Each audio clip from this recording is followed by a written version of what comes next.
Bonsoir. This is session 7 of 5-Minute Molière for Casey Molière, 400 in 2022.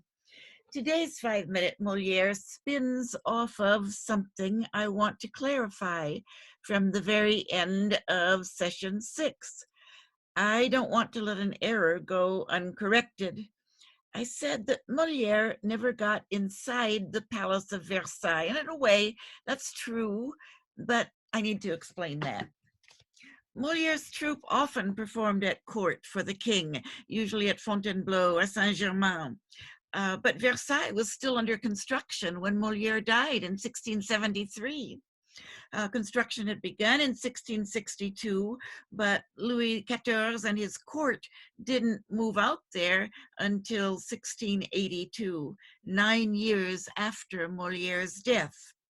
But Louis XIV couldn't wait for the completion of the palace. He just had to go out there and have things going on the grounds.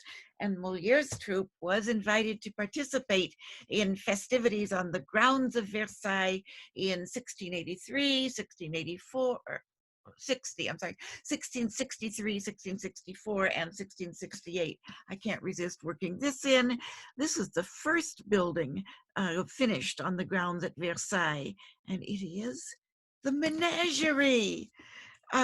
It's quite a ways from the palace, as you would expect, but people would go out there and really quite enjoy it. Well, the palace of Versailles was originally constructed as a kind of envelope around an existing hunting lodge that had been built by Louis XIII, that is the Sun King's father. And so the palace was just built, incorporated it into the design. Of course, later it was modified, but I think because of that, it's probably fair to say that Molière did get inside the palace at Versailles. Well, for the 1663 festival, Molière wrote a little play, The Impromptu de Versailles. The big festival was 1664. That was Pleasures of the Enchanted Isle, and a week-long festival. The first night, the king and court had a procession, and Molière's troupe participated in costume, riding exotic animals. One of them were on an elephant, one on a camel. But day 2 was the centerpiece of what Molière contributed.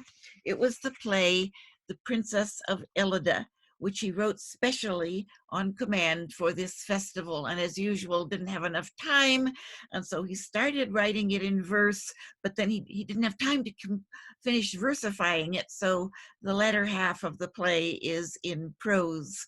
And it's a charming little play. And it was calculated to please the king. Many of the lines are kind of knowing about why the king actually held this 8-week-long festival. It was ostensibly to honor the king's mother, Anne of Austria, and his wife, the Queen Maria Theresa, but really, Louis XIV was doing it to impress his current mistress, Louise de la Vallière. And he spent a lot of money to impress Louise, and it worked. She was very lucky to get a king. What what else is interesting about this? Anyway, oh yes, the play incorporated lines that about how princes ought to love where their heart is, that kind of thing.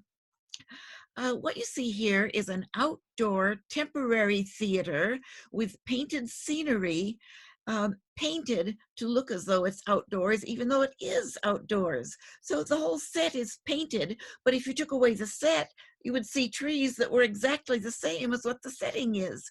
It was kind of a dramatic effect, so that the audience would ask, what am I seeing? Is it real? Is it theater?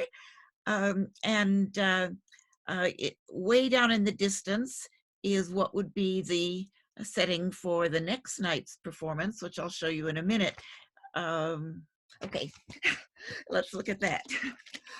In this book, we have a wonderful picture of the third day of the Pleasures of the Enchanted Isle.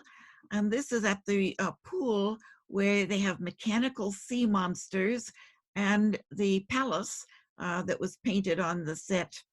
the night before is now a constructed palace designed to go up in flames and fireworks at the end of the performance. It was dazzling. Again, you see the king under the canopy down center with his wife and mother and mistress. Well, then a few years later, 1668, Molière again contributed for the Grand Divertissement Royal on the grounds of Versailles.